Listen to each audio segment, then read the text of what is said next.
Hello and welcome through the Stretford Lens. This is my match reaction to the game against Arsenal, and for the second week in a row, I'm here smiling. Get in there. Let's get on with the video.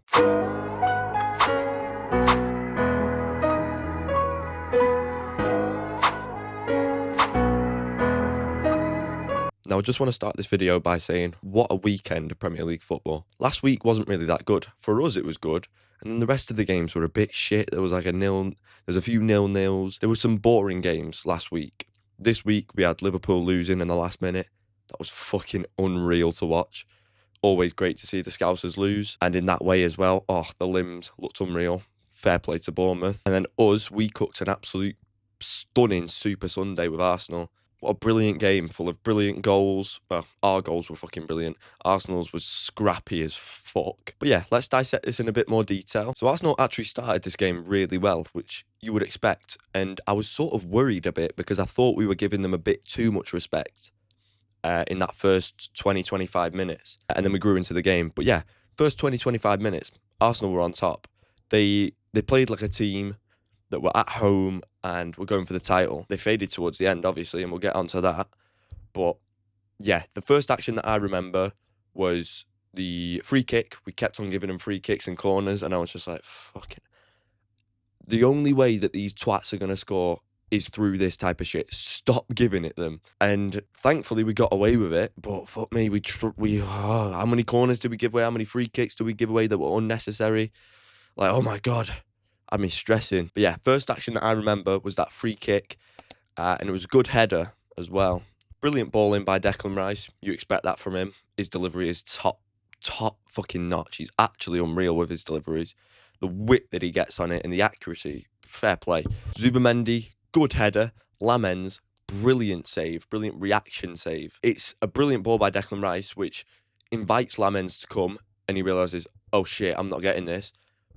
Has to retreat, and it's a brilliant reflex save from Sene Lamens. And they scored their goal on the half an hour mark, 29 minutes in. Bit of a shit clearance by Dorgu. The header didn't go as far as it should have done, really, but you can't say it's like a blatant mistake.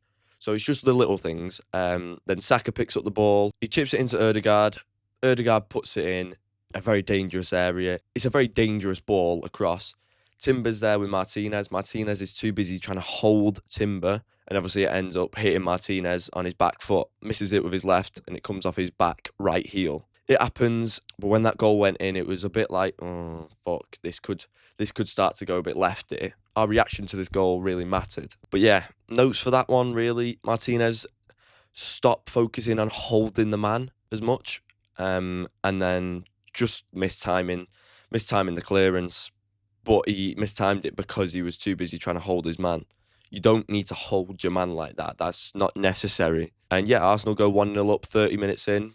And I would say it's a deserved lead. I was listening to the Sky Sports punditry, and they were saying that Arsenal didn't really deserve their goal. I was like, have we been watching the same game? Because they did what Arsenal do. They're patient. They built it up a lot of times. They put us under a lot of pressure, and we were defending well, and they got that goal. And I think they deserved it in the first 30 minutes. After that, yeah, we started to react, but I think a lot of people have viewed it as a full half, and they only saw that last bit where United started to come back into it. First 30 minutes, we had nothing. We didn't have a sniff in the game. And then our first big chance that I can remember, good ball from Brian and Burmo.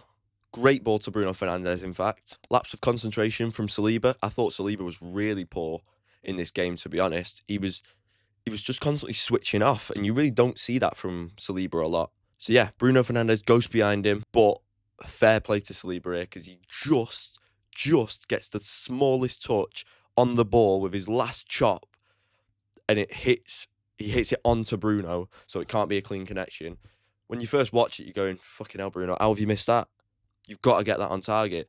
And you rewatch it, and you're going, yeah, do you know what? It's a really good last-ditch challenge. That was our first sniff in the game, really. And then after that, we started to press a bit higher. We weren't pressing them like fuck. It wasn't like an ultra press, but we made them nervous, and sometimes that's all you need to do. They were being too negative after the goal. I think they were trying to relax. They relaxed a bit too much. Obviously, ultimately, with Saliba passing it to Zubamendi, short ball, really short, obviously sends Brian and Burmo through on goal. And from there, so calm, so composed in front of goal, which he often is. And he's really becoming an important big game player. He's scored against City, scored against Arsenal, scored against Liverpool. Brian and Burmo rounds the keeper beautifully and rolls it into the back of the net. And we're back in the game. And I feel like that goal was massive. And it had been coming because we were making them nervous. Sometimes you don't need to press really, it doesn't have to be a full gegenpress, it doesn't have to be a really hard press, but just make them nervous. It's a big game. Players are going to make mistakes at some point, even at the top level. And we saw that. That goal comes from Arsenal's midfield hiding a little bit. Because our players, if you look at it, our players are the ones going forward. Arsenal's midfielders are behind them. So Saliba can't pass to any midfielder because our players are just in front, which is very intelligent from us. And Zubimendi's like, oh shit, I've got to go back here. And ultimately, it's a really poor back pass. And he pays the ultimate price. We're back in the game. Second half, I was expecting a halftime sub, to be honest. And when I saw that we didn't, I was a bit like, okay, we'll see how this goes. But we didn't need the sub, to be fair. That second half, the way we started that second half, is exactly how you wanted us to. We were on the front foot. We were keeping the ball so much better. First 30 minutes, we were looking nervous and anxious on the ball. Second half, that goal gave us that confidence to be like, all right, we can match these, and we can even better these. We look so much more confident and cool and composed on the ball. And then on to our second goal. Kobe Mainu, good ball to Dorgu. Dorgu to Bruno. Lovely little 1-2 between those two. Bruno gets it back to him on a bouncing ball, falls to Dorgu. And what a fucking strike that is from Patrick Dorgu. That man, fair play, because he has stepped up big time. He is the player that we've seen the most improvement from by a country mile. My Man United player of the month for January, 100%. 100%. He has been unbelievable. And that strike, he's so sweet. I was watching it with my dad and I saw him hit it and I was already celebrating because of how good of a strike it was. And I didn't realise that it fully went in because it went doof, doof, like right off the bar. And then when I realised it went in, went fucking mad, honestly. What a brilliant finish. That's the type of goal you can watch all day. And I believe I'm on my 70th watch of it now. Unreal. I'm so happy for Dorgu. I'm so happy for him because he deserves these moments that he's getting now. Further forward, he's being fucking clinical. And that goal there sums up how he's been the past month and the improvement that he has shown. And the confidence is just building and building and building. And he's looking so much more like a Manchester United player now. His stamina is unreal. He can just keep going for 90 minutes. He is getting better and better and better and better. And I'm loving the Bale arc, the story arc. Gareth Bale was a fullback. Get him on the wing. Fucking unreal. And then not a lot really happened until like the 80th minute where they were like, oh shit, we actually need to get a goal.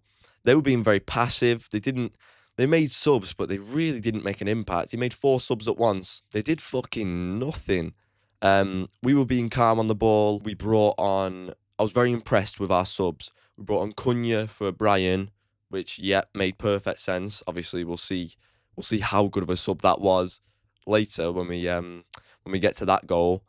But our subs, under Amorim, we would have been so much more negative. You already know we would have changed. First of all, we would have changed one of our centre-backs, brought on fucking Yoro for no apparent reason. We would have brought on Ugarte, which would have been a right fucking disaster. He would have been all over the gaff, giving the ball away. He'll beat one man, then try beat about 3 more, which he always does. Sick to the back teeth of him.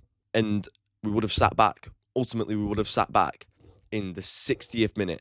If Dorgu scored that goal, we went 2-1 up under Amorim, we would have sat back. Everyone knows it. And I'm so glad that we don't have to sit through that anymore because it was never the right thing to do. Sitting back doesn't always mean that you're defensively better. Just keep going at how you if it's working, it's working. And the subs from Michael Carrick, brave and brilliant choices. And we see that. And then Arsenal's first chance that I can remember since us scoring the goal really was Saka cutting in, tries to beat Lamens near post. It's a very good effort and a really smart save from Lamens. He is looking more and more like a Manchester United goalkeeper every match day. He made 2 brilliant saves in this game. He's unlucky to concede 2 goals in this game, to be completely honest, because he was really, really, really impressive. Good in the air, other than for this second goal, which we'll move on to now. And surprise, surprise, you give Arsenal 12 corners a game. I don't know if it was 12.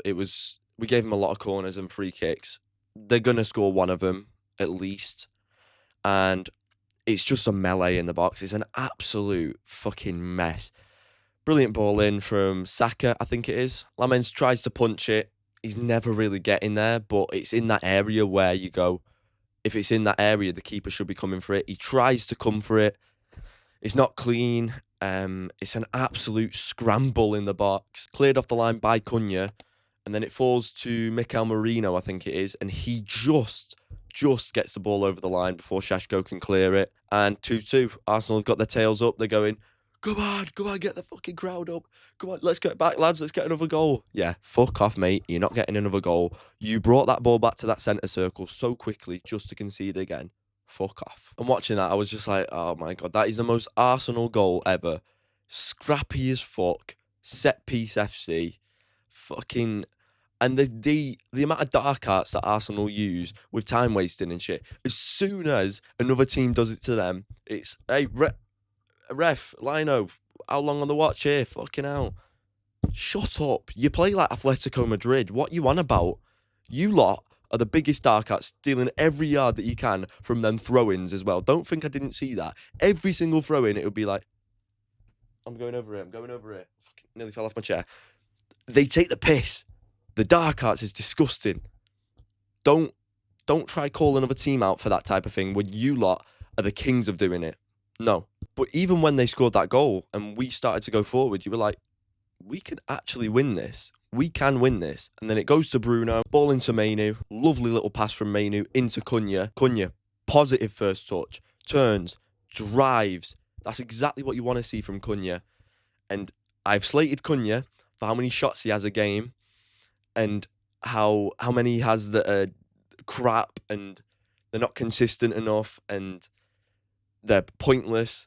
And do you know what? He's just rammed every single word about those shots that I've said down my throat. He has. Brilliant from Cunha. Fantastic. He takes the ball. He drives. That is what you wanted to see. That is the Wolves Cunha. That is the Cunha that we wanted to see the whole season. I mean, I think we're finally starting to see it. And it's so far out.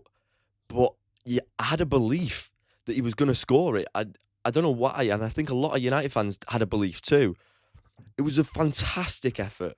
Outside the box, that bravery. That is that Man United bravery that we want to see. There's no cowarding away. You're against top of the league. They're at home. They've got their tails up. And you're at your most vulnerable when you've conceded.